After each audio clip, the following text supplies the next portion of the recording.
Hello, and welcome to the first in a series of informational self-help videos developed by Cambridgeshire and Peterborough NHS Foundation Trust. These videos have been developed to help you cope with worry, anxiety, depression, and any other associated difficulties during the COVID-19 pandemic and beyond.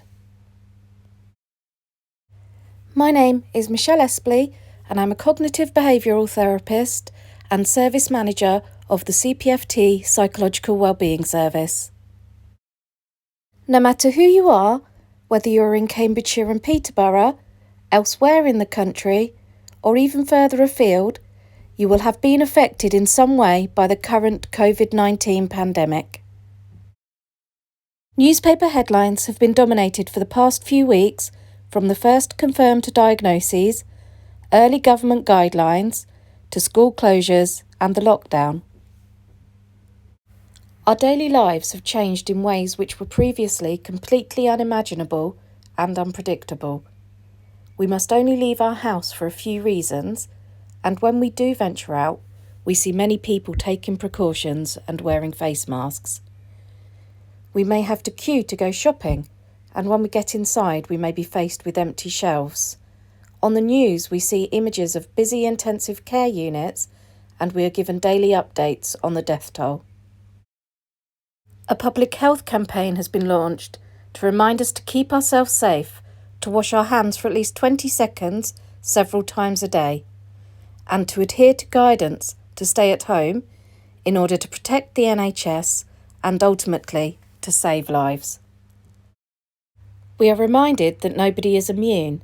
The Prince of Wales and the Prime Minister have both been personally affected. This is a context in which it is perfectly understandable that far more of us are feeling worried, anxious, stressed, isolated, and depressed. We are living in a rapidly changing world, with regular updates on government guidelines and increasing numbers of people being infected and dying. It is normal and even useful in this type of situation to have some worry, but too much worry can cause us problems. Equally, we must adhere to social restrictions, but we are social creatures, not used to isolation, and too much isolation can lead to inactivity, relationship difficulties, and even depression. So through this series of videos, we hope to help you develop an understanding of the impact of the current crisis and also explore some coping strategies that might help. Our next episode focuses on being able to calm our mind and body. This is an important place to start because it is difficult to learn and take on new information if we are in a very heightened state of anxiety. Episode 3 helps with managing feelings of anxiety.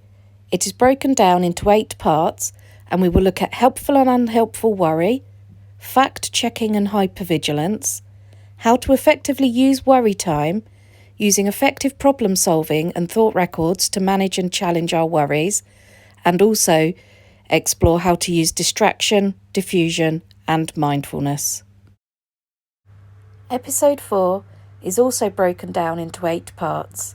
It considers how to cope with feelings of depression by understanding the cycle of depression and how to use techniques such as behavioural activation, particularly ensuring we engage in values-based activities. We also consider the importance of maintaining social connections and then look at SMART goals, shifting your thinking, and considering the importance of self-kindness and compassion. Episode 5, again broken down into 8 parts, focuses upon relationships.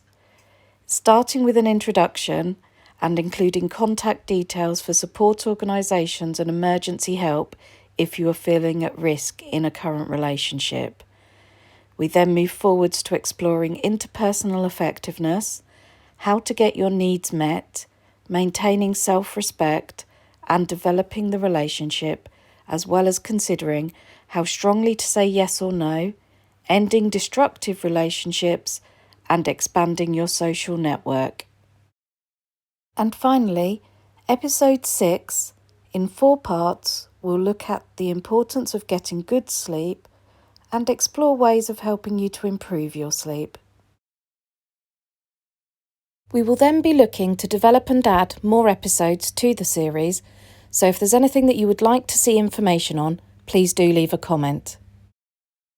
Thank you for listening.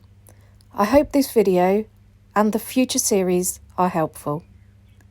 I would like to thank all the staff who have been involved in the development of this video series, from the Psychological Wellbeing Service and the Peterborough Exemplar Project for Cambridgeshire and Peterborough NHS Foundation Trust. This project is being led by Dr. Melanie Staley, Consultant Clinical Psychologist and Clinical Lead for the Peterborough Exemplar Project. Please do subscribe to the CPFT YouTube channel to receive alerts when further videos are uploaded, and check out our website at www.cpft.nhs.uk for further information.